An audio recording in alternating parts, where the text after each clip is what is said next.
Vamos ler Gênesis capítulo 2, verso 18. Disse mais o Senhor Deus: não é bom que o homem esteja... Vamos ler novamente, todos juntos no 3, 1, 2, 3. Não é bom que o homem esteja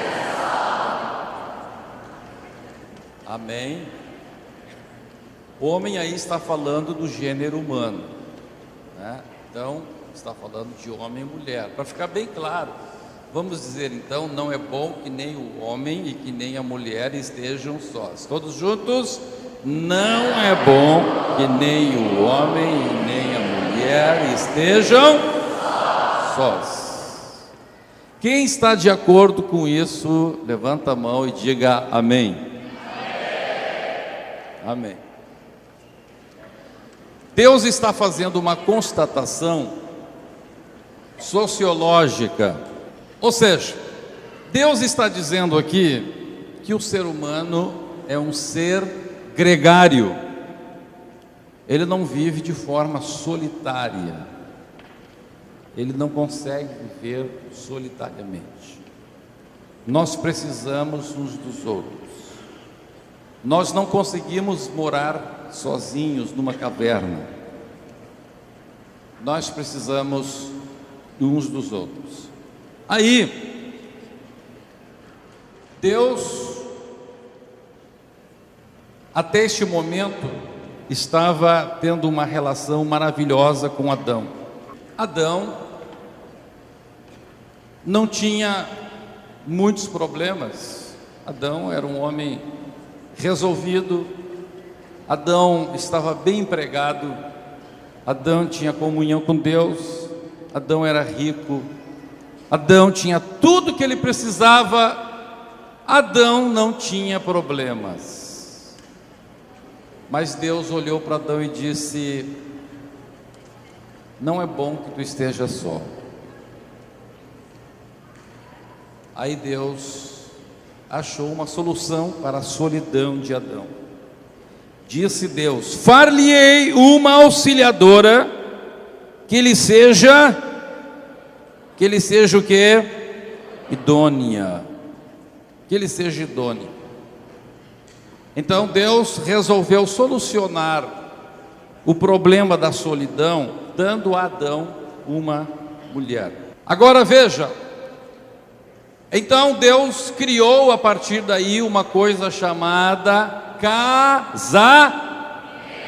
casar. Quem foi que criou o casamento? Quem foi que criou o casamento? Deus. Muito bem. Agora, meus irmãos, aquele homem que não tinha nenhum problema, só a bênção, só a vitória, depois que ele recebe a mulher, aí surgem os problemas. O problema surgiu com a mulher. Antes da mulher não tinha problema, só vitória, só bênção. Mas vem a mulher, vem problema junto. O que significa dizer isso? As irmãs não fiquem bravas comigo. O que significa isso? Significa que o fato do casamento ser projeto de Deus, o fato de que alguma coisa seja projeto de Deus, isto não significa que essa coisa não vá ter problemas. Vocês querem ver uma coisa? A Bíblia fala expressamente o porquê disso. Vamos ler em Romanos, no capítulo 7. Você vai descobrir uma coisa. Olha, hoje você vai entender tanta coisa, vai ter muita pergunta que tem no seu coração, que você vai ter a resposta hoje. Sabe, dúvidas que você tem, olha, vai ter um montão de dúvidas que você vai deixar aqui hoje. Vamos ler Romanos capítulo 7, versículo 12. Diz assim: por conseguinte, a lei é santa, e o mandamento santo justo e o que? Bom. Quem fez a lei, quem fez o mandamento? Quem? Deus. Então, porque Deus fez a lei então de Deus, o mandamento de Deus é santo, é justo e é o que? Bom. Agora, olha o verso 3 do capítulo 8, Romanos capítulo 8, verso 3. Porquanto o que for impossível à lei, no que estava enferma pela carne, isso fez Deus enviando o seu próprio Filho em semelhança de carne pecaminosa, e no tocante ao pecado, e com efeito, condenou Deus na carne o pecado. Então diz a Bíblia que Deus criou a lei santa, justa e boa, mas esse projeto que Deus criou deu errado. E deu errado por quê? Porque a lei não era boa, porque a lei era falha. Onde estava o problema da lei? A lei estava enferma por causa da carne, por causa da nossa natureza carnal. Porque Deus é espírito, Deus vive no mundo espiritual, mas Deus nos criou no mundo físico. E esta atração que a nossa carne tem pelo mundo físico, que é oposto, que é diferente do mundo espiritual, é isto que traz problemas para os projetos de Deus. É aí que dá o choque. Então veja, mesmo que um projeto seja divino, esse projeto, ele pode estar enfermo, não por causa do projeto em si, mas por causa da carne. Então, um projeto divino pode dar errado? Pode. Por causa do projeto? Não, o projeto é justo, santo e bom. Onde é que está o problema? Na carne, no executor, na hora de executar. É mais ou menos assim, ó. Você pega o melhor arquiteto do Brasil. Pega o melhor arquiteto do Brasil, não sei quem ele é. Ele faz uma planta, faz um projeto e entrega para um pedreiro, aquele que o pessoal chama de meia colher. Um pedreiro ruim. Un albañil malo para los hermanos de Argentina, Paraguai, Uruguai e Puerto Rico. Então, o projeto é perfeito. Onde é que está o problema? No executor. A lei era perfeita, porque ela estava enferma por causa da carne. O projeto de Deus do casamento, perfeito. Mas onde está o problema? Na carne humana, na carne de Adão e de Eva. O projeto era de Deus. O casamento é um projeto divino. Mas o casamento, assim como a lei de Deus, está enfermo pelo quê? Pela carne. Querem ver um outro exemplo? Vamos pegar um outro exemplo. A vida. A vida vem de quem? A vida vem de Deus. O que diz a palavra de Deus no Salmo 139, verso 16? Os teus olhos me viram a substância ainda informe, e no teu livro foram escritos todos os meus dias, cada um deles escrito e determinado, cada um deles, quando nenhum deles havia ainda. Então eu pergunto, a vida de cada um de nós é um projeto de... A vida de cada um de nós é um projeto de Deus. Muito bem. A vida é um projeto de Deus. Agora eu pergunto para vocês: a vida é um mar de rosas, sim ou não? Mas não é um projeto de Deus. É um projeto de Deus. Mas a vida não é um mar de rosas por duas razões. Primeiro, porque a nossa carne acaba atrapalhando esse projeto quando ela se rebela contra o projeto de Deus. Segundo, há coisas que existem neste projeto de Deus que para Deus estão ok, mas para nós estão não ok. Para nós está ruim. Vamos pegar um exemplo. o exemplo de Jó. O sofrimento de Jó estava lá, estava tudo debaixo do controle de Deus, tudo Deus fazendo as coisas, tudo Deus com propósito. O propósito que Deus tinha está revelado em Jó capítulo 42. Deus queria se revelar para Jó. Deus queria que Jó o conhecesse, não somente de ouvir falar, mas de uma experiência pessoal. No entanto, chega um momento tão terrível, que está lá em Jó capítulo 3, verso 2, e Jó diz assim: pereça o dia em que nasci, e a noite em que se disse foi concebido um homem. Por isso tem gente que diz que Jó nasceu no dia 30 de fevereiro, porque não tem dia 30 de fevereiro. Pereça o dia em que nasci, e na noite em que se disse foi concebido um homem.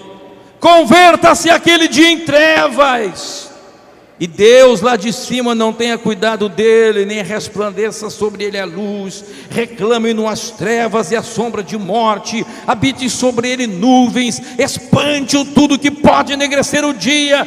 Aquela noite que dela se apodera intensas trevas, não se regozije ela entre os dias do ano, não entre na conta dos meses. Seja estéril aquela noite, e dela sejam banidos os sons de júbilo. Amaldiçoem-na aqueles que sabem amaldiçoar o dia e sabem excitar o monstro marinho.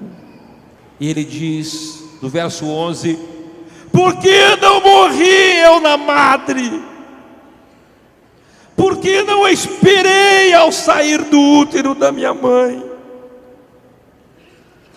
Porque houve colo que me acolhesse, porque peitos para que eu mamasse, porque já agora repousaria tranquilo, dormiria, e então haveria para mim descanso com os reis e conselheiros da terra, que para si edificaram mausoléus, ou com os príncipes que tinham ouro e encheram de prata suas casas, ou como o aborto oculto, eu não existiria, como crianças que nunca viram a luz.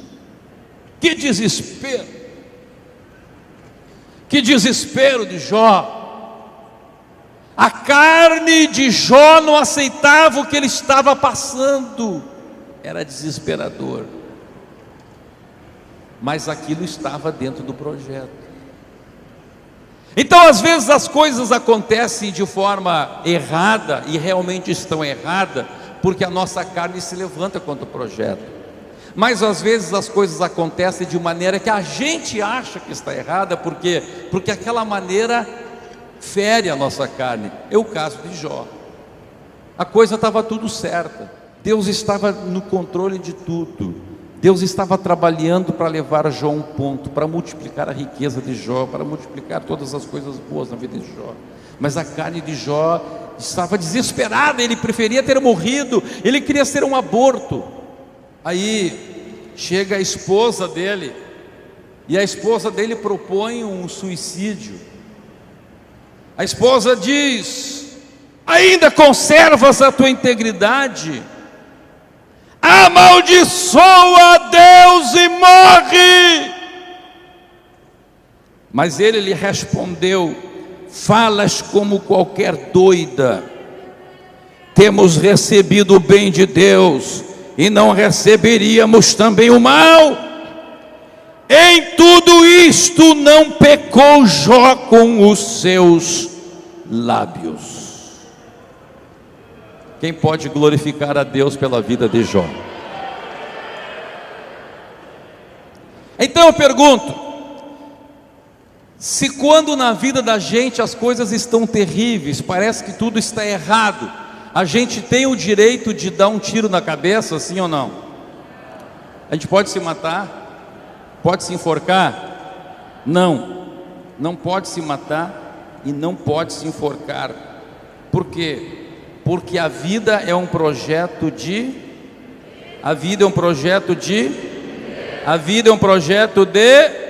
Deus. E eu não posso destruir um projeto de Deus. Foi Deus quem criou a vida. Ninguém pode destruir a vida. Amém? Quantos compreenderam isso? Digam amém. Então, por que é que nós não podemos destruir a vida? Porque quem fez a vida foi Deus. Então Deus criou a vida. Se Deus criou a vida, se a vida é um projeto de Deus, eu não posso destruí-la. Vamos ler 1 Coríntios capítulo 3, verso 17. Olha o que diz a palavra, 1 Coríntios 3, 17. Eu vou ler e vocês repetem, tá bom? Se alguém destruir o santuário de Deus, Deus o destruirá. Porque o santuário de Deus, que sois vós, é sagrado. Então, eu pergunto para vocês: a vida é sagrada, sim ou não? Por quê? Porque foi Deus que fez. O casamento é sagrado, sim ou não? Por quê? Porque foi Deus que fez. A lei de Deus é sagrada, sim ou não? Ela é santa, ela é justa, ela é boa, porque foi Deus que fez. Foi Deus que fez. Eu não posso então destruir a minha vida, porque a vida é um projeto de Deus. A salvação também é um projeto divino. Mas eu pergunto uma coisa. Olha aqui, eu vou fazer uma pergunta para vocês. A salvação, depois que a gente é salvo, depois que a gente se converte, vira tudo um mar de rosa, sim ou não? Sim ou não? Muito pelo contrário. Às vezes depois que a gente é salvo, aí que o diabo se levanta. E além do diabo se levantar, a nossa carne também se levanta. O que Jesus disse em Lucas capítulo 9, verso 23? Que Jesus falou? Jesus disse: se alguém quer vir,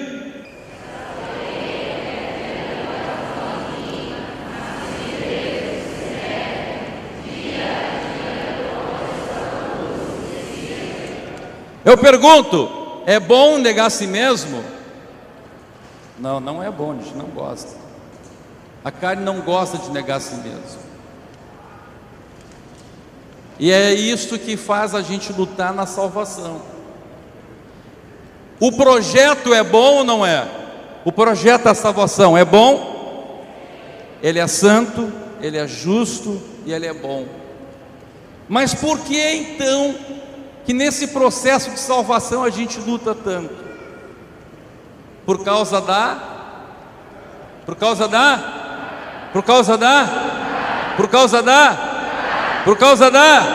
carne. De novo, o projeto é enfermo por causa da carne. O projeto em si ele é bom, mas é a carne que torna as coisas enfermas. Quem está compreendendo? Amém? Muito bem. Agora, Deus então criou o projeto da salvação e a nossa carne é contra isso. Então o que Jesus está dizendo? Se você quer ser salvo, como em todos os demais projetos divinos, você tem que crucificar a tua carne. Para que a tua vida, para que o projeto de Deus na tua vida se cumpra, você tem que crucificar a carne. Para que o projeto da salvação se cumpra, tem que crucificar a carne. Para que a lei de Deus se faça viva em ti, tem que crucificar a carne. E agora escute, para que o casamento dê certo, também tem que crucificar a carne. Todo projeto de Deus é justo, é santo e é bom. Mas o que faz o projeto de Deus enfermo é a nossa carne. Agora vejam o que aconteceu. Nós vemos que lá no projeto do casamento, Deus disse assim: não é bom que o homem esteja só, então vou fazer para ele uma mulher. Vamos ler agora como é que Deus fez a mulher. Vamos ler Gênesis, capítulo 2, versos 21 e 22. Vamos ler todos juntos? 1, 2, 3.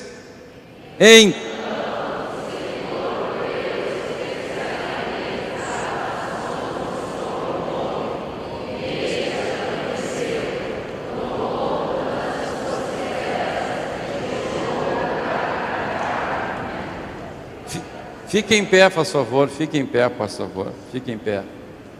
Fique em pé. Está muito quente aqui dentro. A pressão de uns está baixando. Então você tem que dar um susto nele. Dá um cutucão na costela dele, assim. Na costela. Não, cutuca a costela.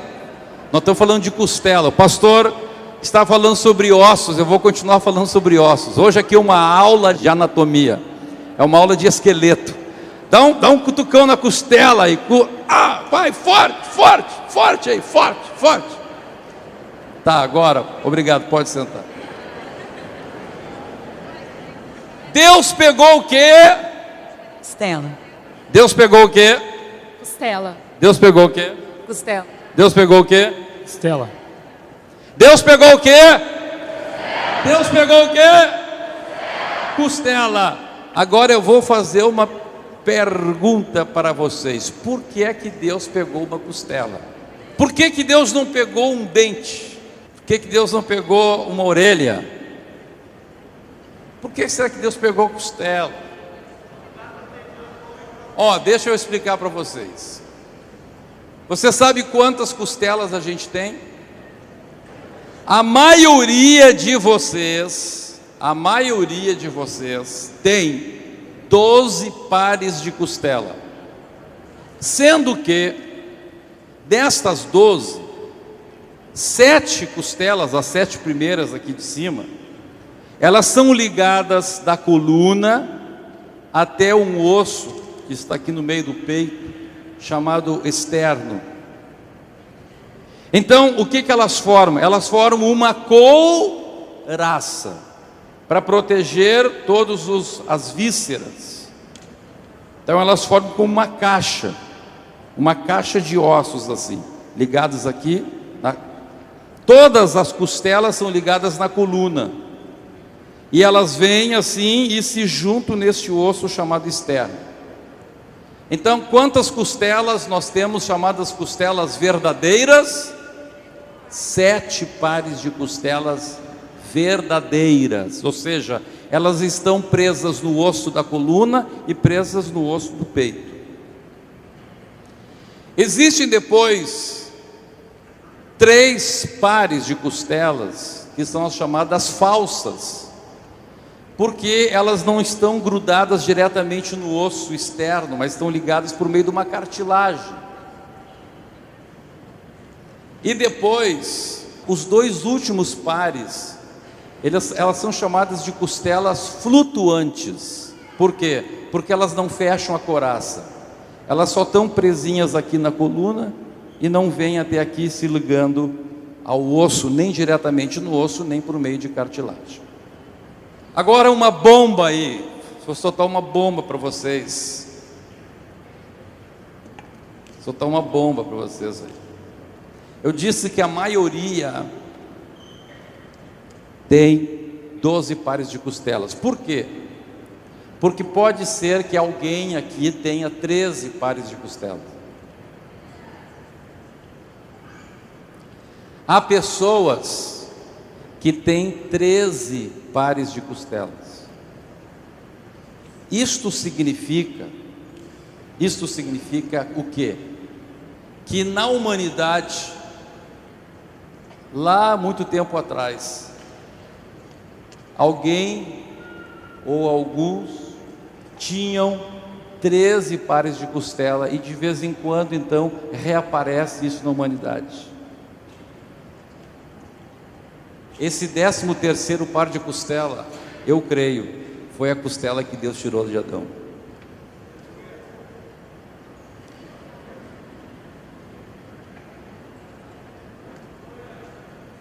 Que coisa tremenda isso. Desapareceu essa 13ª costela. De vez em quando surge, alguém nasce com 13 pares de costela, aparece de novo a costela que Deus tirou de Adão. Agora, presta atenção aqui, que coisa interessante. Olha só que coisa interessante. Alguém pergunta assim para mim: Pastor Humberto, Eva já nasceu, aquela costela ali já estava preparada para Adão? Não. Olha o que a palavra de Deus nos fala. Vamos ler no verso 22 de novo.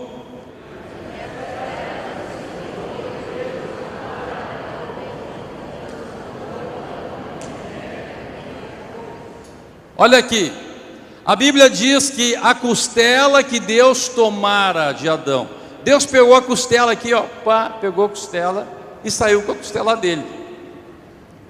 O Adão ficou como? O Adão ficou o quê? Como é que o Adão ficou? O Adão ficou, como é que o Adão estava? Estava anestesiado. Por que Deus não deu anestesia local no Adão? Deus podia ter dado uma anestesia local. Adão, segure Adão, vou te dar uma anestesia local aqui. Tchá, tirar a costela. Quem já sofreu anestesia local? Levante a mão aqui. Quem já sofreu, fez uma cirurgiazinha assim com anestesia local? Quando você sofre anestesia local, o cérebro continua trabalhando? Você continua podendo falar assim ou não? Imagina se Deus tivesse feito cirurgia local no Adão, e o Adão ficasse vendo, Deus fazer, e meus irmãos, ia dar uma confusão. Adão ia dizer assim: Deus, eu quero de olho marrom. Aí Deus fazia de olho marrom, Adão olhava e dizia: não, tá ruim, tá feio. Eu quero um preto. Aí um marrom e um preto então.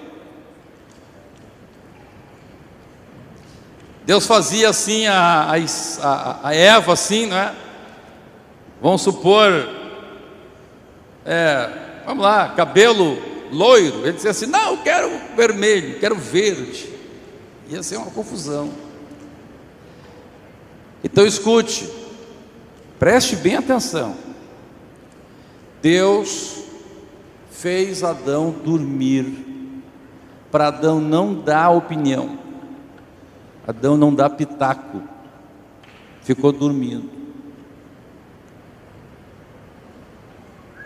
Adão, tu tem que acreditar em mim, tu tem que aceitar o que eu vou te dar.